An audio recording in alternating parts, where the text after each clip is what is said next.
When I first started learning about basketry, someone showed me how to make cordage out of plant materials. But you can also just use paper that you have kicking around the house. This is packing paper that we had saved from our last move. Cut it or tear it into long strips, and then you're going to take one of the strips and twist it quite tightly. So much so that when you fold it back onto itself, it'll form a loop, and then it will sort of want to start twisting around itself like that. Once you have that loop, you're going to want to keep twisting both sides of the pieces of paper in the same direction. So if you're holding it the way I'm holding it, you're twisting the paper away from you. And at that point, you take the top strand and twist it over towards you. And if you're doing it right, you'll see that it will naturally want to stay. It's not going to unravel at this point. Let me show you again. Twisting away from you, then flipping and twisting towards you, and it will stay. And that's how you know you're doing it right. If you're not doing it right, it'll all unravel. Twist away, flip towards you. Twist, twist, and flip. Twist, twist, flip. My left hand is doing a lot of work here as well, holding on very tightly to give it tension while I twist. And soon enough, you'll start doing it all in one motion the way I am here. Twist, flip, twist, flip, twist, flip.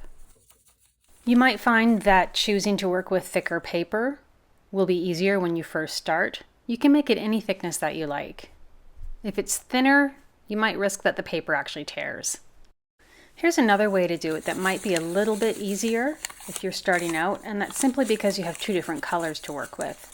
So take two different colors of paper and do what I'm doing here.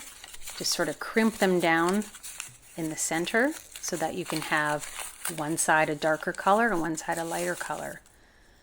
Now take those two pieces and kind of marry them together so that they work as one piece each side. So the two strips of brown paper will become one. Comme ça. Just the way I'm twisting it together.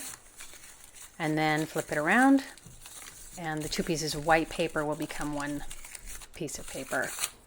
Treat them as one piece of paper. And I'm doing the same trick here as I showed you with the single color.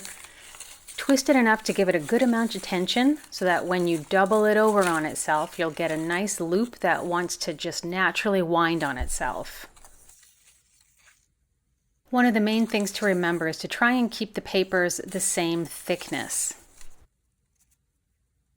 I'm going to back it up here just for 1 second. It's really important to keep the tension in your handmade rope. So if you take some string and put it around the loop and then tie it against something that's not going to move, you're going to feel that you have a lot more tension, and you're going to be able to keep that tension in your rope as you sort of pull and twist. And here I'm pulling so hard I'm going out of the camera frame, but you get the picture. You're going to eventually run out of paper and need to add a new strip. So here's how you do that. You just lay the strip on top while you still have some of the old strip left, and then twist the two pieces together, marrying them so that they become one piece. Continue on twisting and making your rope until that new piece is incorporated. It's important not to run out of paper on both sides at the same time. You need to stagger them. So here I am a while later adding in a new white piece. And I'm so into the flow of it, I don't even notice that I'm going out of the frame again. This technique will leave you with a bunch of sticky outy bits. You can just go back and trim them off afterwards. Or you can leave them on for a more exuberant look. I like the way it looks with the two different pieces of paper. You get kind of a candy cane stripe. The cordage is just nice to have around for various crafty projects. Or if you want to get really crafty, you can start using it in a basketry technique called coiling. I'm still an amateur when it comes to coiling, but here's one I made years ago with a mixture of light brown and dark brown packing papers And the blue rope was found washed up on the beach. It's abandoned marine rope, also known as ghost rope. This was later finished with encaustic.